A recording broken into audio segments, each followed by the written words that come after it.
This comment reminds me of one of the most interesting questions we can ask ourselves about ChatGPT today, which is, can we get ChatGPT to tell us, to warn us when it is hallucinating? The answer is no, but the reason why is fascinating, and there are still tricks to get it to help you know when it's hallucinating. ChatGPT doesn't really know things the way that humans know things. It doesn't have a database of facts. It's not accessing the internet in the way that Google does. Every output you ever get from ChatGPT is literally just a string of words that likely go together. Like that's how ChatGPT sees it.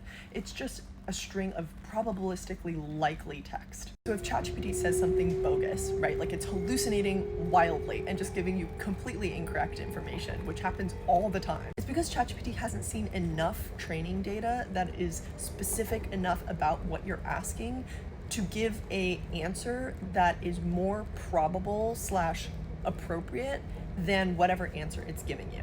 That being said, how can we use this knowledge about the way that ChatGPT responds to things as an advantage when we're looking for hallucination? Well, for one, we can ask the model to flag uncertain information in its response. You can say something like, hey ChatGPT, here's my prompt. If you are unsure or not super confident about the answer, preface your response with, I'm not entirely sure, but ...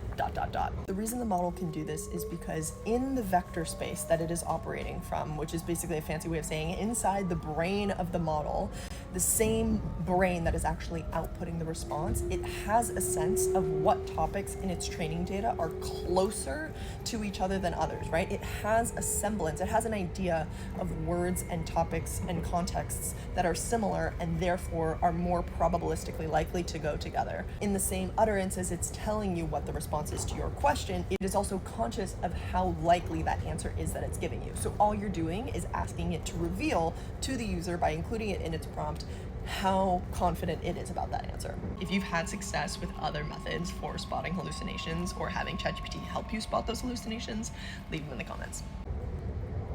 Did I just miss my stop? Please not again.